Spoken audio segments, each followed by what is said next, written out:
gentlemen, welcome to the Second City.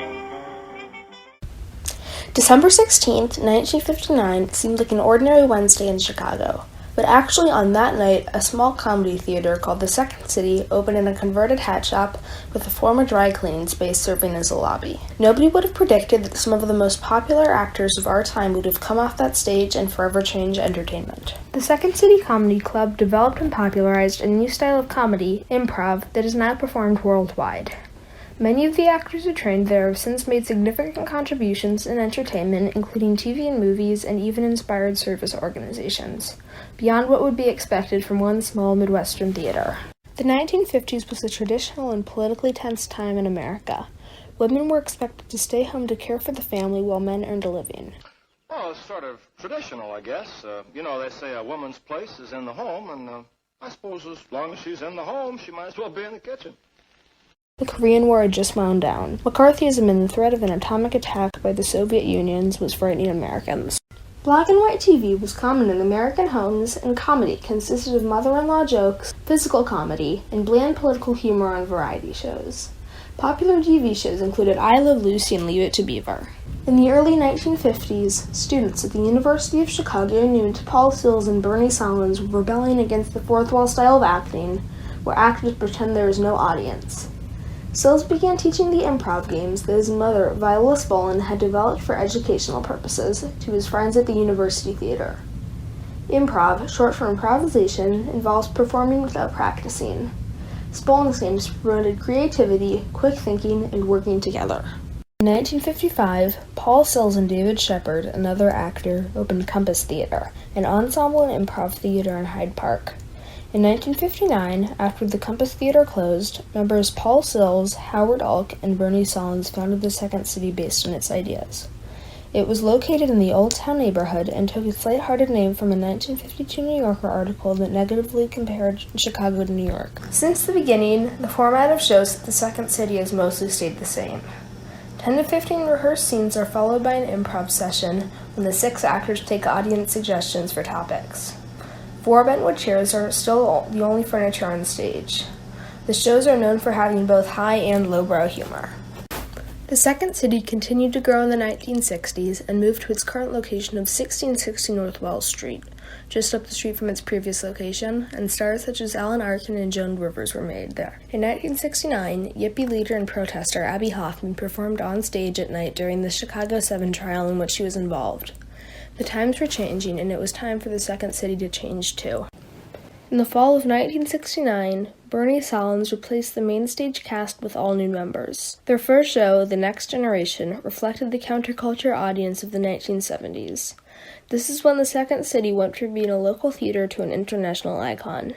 Over the years, it would also open a touring company and locations in other cities and countries. Evidence that the Second City has been successful, even triumphant, well beyond what would be expected from a small theater outside of New York, is its lasting popularity and critical acclaim and influence on the TV shows and movies that were developed or starred in by the Second City alumni. I think that Second City is just a fantastic place to start out. This is a place where it was okay for them to figure out who they were, and in some cases, just okay to fail. In television, many Emmy Award-winning shows have been starred in by the alumni of the Second City. For example, MASH was a popular sitcom that ran from 1972 to 1983. It took a humorous twist on a medical unit's life during the Korean War, at a time when Americans were wrestling with the same issues with the Vietnam War. The Second City alumnus Alan Alda won 5 Emmys for writing, directing, and acting in the show. Saturday Night Live is an award-winning comedy show that first aired in 1975. Almost all of the original cast of SNL came from the Second City, and many of those actors won Emmys for their performances on the show.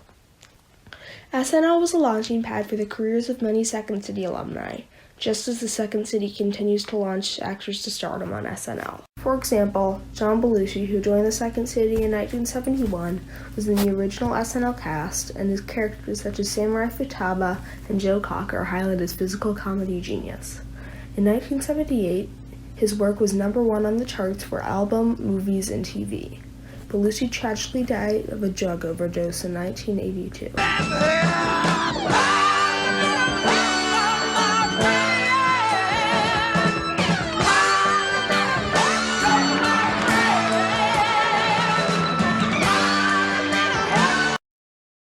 Gilda Radner joined the Second City in 1973. She was another original cast member of SNL, where she won an Emmy for her performance. Sadly, she died of ovarian cancer in 1989. In recent years, other alumni of the Second City have made their marks on TV and movies. Julia Louis-Dreyfus became famous as Elaine in the classic TV sitcom Seinfeld. She now stars in HBO's political satire, Veep, and has won 11 Emmy Awards. In 2018, she won the Mark Twain Award for American Humor.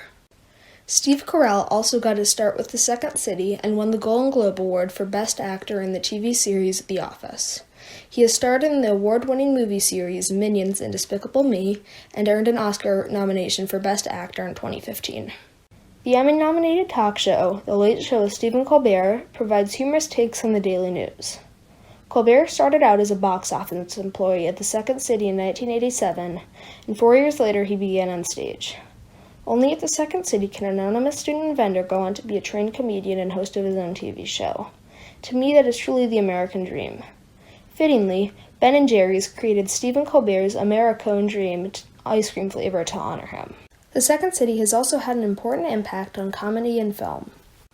Harold Ramis joined the Second City in 1969 and was an award-winning and influential actor, writer, and director of many popular movies, including Animal House, Caddyshack, Ghostbusters, and Groundhog Day.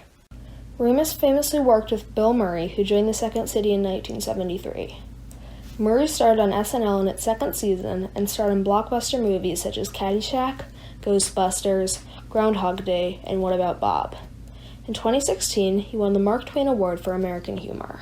Another impactful movie was The Blues Brothers, which starred John Belushi and Dan Aykroyd, also of the Second City, and was inspired by their sketch on SNL.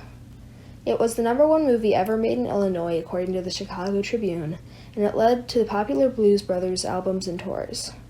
Alumnus Dan Aykroyd also co-founded the House of Blues, a major chain of music venues, in 1992.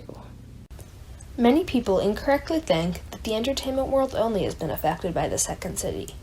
In fact, several important groups have also been created or inspired by the Second City alumni.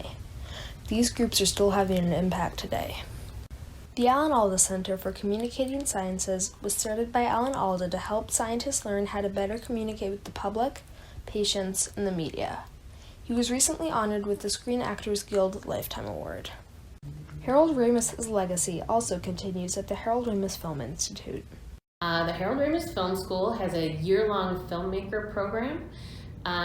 It is story and comedy based, which doesn't mean that they only do comedic work, but it is really unique in that there's really no other film school that is so focused on really working with story and finding the heart of material and coming at it from that standpoint.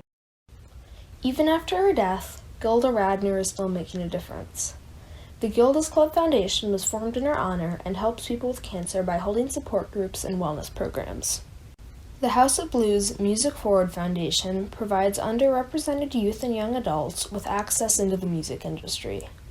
In 25 years, it has invested over $25 million and impacted more than 1 million people. Finally, the Second City itself is growing. It's become a big organization. We have a lot of different departments, we have a training center, we have all of that. And I think that it's really special because there's kind of something for everybody here. The Second City founders, Paul Sills, Howard Alk, and Bernie Solins, built a small local theater that became a thriving institution with multiple locations and a training center. Its alumni significantly impact multimedia entertainment and everyday people. After more than 50 years, Viola Spolin's improv games still inspire intelligent humor, political satire, and comedy venues worldwide. Charlie Chaplin once said, "Life is a tragedy when seen in close-up, but a comedy in long shot." If so, the Second City and its alumni are the lenses that many choose to view and make sense of everyday life. Ironically, the Second City, named to suggest Chicago's inferiority to New York, is a comedy institution that is second to none.